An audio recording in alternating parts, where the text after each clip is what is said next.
मोदी जी का शुरू से इस बात का कहना था कि इस संकट का समाधान संवाद के जरिए होना चाहिए।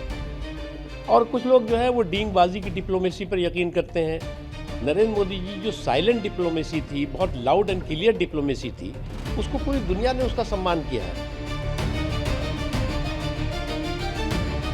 40 दिन चले भीषण युद्ध के बाद ईरान और अमेरिका के बीच युद्ध विराम की घोषणा हो चुकी है।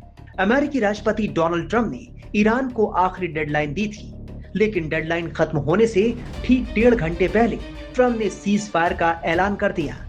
28 फरवरी से अब तक ईरान, इजराइल और मिडिल ईस्ट में अमेरिकी सैन्य अड्डों को निशाना बना रहा है। प्रधानमंत्री नरेंद्र मोदी ने युद्ध को लेकर हमेशा से इस बात पर जोर दिया है कि बातचीत यानी संवाद से ही मामले को सुलझाना चाहिए।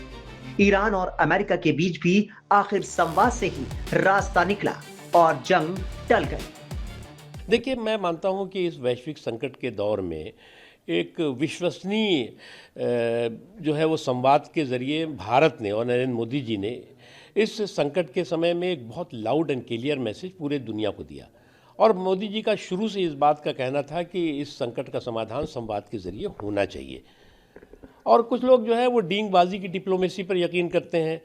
नरेंद्र मोदी जी जो साइलेंट डिप्लोमेसी थी, बहुत लाउड एंड क्लियर डिप्लोमेसी थी, उसको पूरी दुनिया ने उसका सम्मान किया है। और मोदी जी ने स्पष्ट कहा कि इस संकट का समाधान संवाद के जरिए होना चाहिए। उन्होंने स्पष्ट कहा कि अपनी धरती पे भी कहा और बाहर भी कहा कि जो विस्तारवाद की सनक है उससे लोगों को बाहर निकलना होगा और विकासवाद के रास्ते पे चलना होगा, क्योंकि विस्तारवाद की सनक आपके अपने संसाधनों को दूसरों की तबाही में इस्तेमाल करते हैं और विकासवाद की सोच आप अपने संसाधनों को अपने लोगों की तरक्की में इस्तेमाल करते हैं। और लेकिन फिर भी अफसोस की बात है कि इस वैश्विक संकट के दौर में भी कुछ लोगों की निगेटिविटी भरी रही। अभी वो जो एक पिंजड़े में कैद जो मियाँ मिट्ठू है, जो अपने आप को जो है वो पिंजड़े में कैद होकर के जो मैसेंजर बनने के बाद मियाँ मिट्ठू बनने की दिखाने की कोशिश कर रहा है, तो भारत में पिंजड़े में कैद कोई मियाँ मिट्ठू जैसा मैसेंजर नहीं है, बल्कि लाउड एंड क्लियर मैसेज देने वाला नरेंद्र मोदी जी के नेतृत्व में रहा है। और लाउड एंड क्लियर मैसेज स्पष्ट रहा है कि इस संकट का संवाद के जरिए समाधान होना चाहिए। ये संकट का भारत से हमेशा समाधान का हिस्सा रहा है, किसी व्यवधान का किस्सा उसने भारत ने नहीं गढ़ा है। और इस बात को पूरी दुनिया ने स्वीकार किया है। और इसीलिए देखें, अगर इस दौरान, इस संकट के दौरान जो देश भी इसमें इन्वॉल्व रहे या जो भी देश इससे प्रभावित रहे, कोई देश भारत के प्रति होस्टाइल नहीं रहा। उसकी भारत के प्रति जो है इस वैश्विक संकट के दौर में विश्वसनीयता मजबूत हुई है, बढ़ी है। हालांकि ईरान ने साफ किया कि ये अस्थायी युद्ध विराम है और फिलहाल युद्ध का स्पष्ट अंत नहीं है। ईरान सरकार की ओर से जारी बयान के आखिर में अमेरिका और इजराइल को कठोर चेतावनी भी दी गई। बयान में कहा गया कि हमारी उंगलियां ट्रिगर पर हैं और दुश्मन की जरा सी भी गलती पर उसका पूरी ताकत से जवाब दिया जाएगा।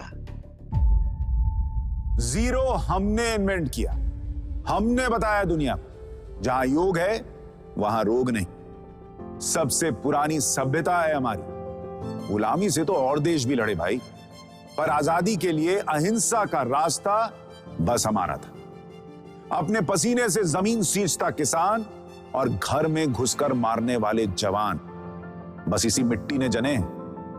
इसके हाथ ने जब थामा जज्बा तो इतिहास रचे। कदम बढ़ाए तो चांद का वो हिस्सा चूमा भाई, जहां कोई कभी नहीं पहुंचा। आज पूरी दुनिया में शान से लहरा रहा है तिरंगा, और इसके पीछे है गर्व से भरी अनगिनत कहानियां जो लिखी जा चुकी हैं और लिखी जा रही हैं, जिन्हें मैं सुनाऊंगा राष्ट्रगर्व रोज शाम 6:25 पर।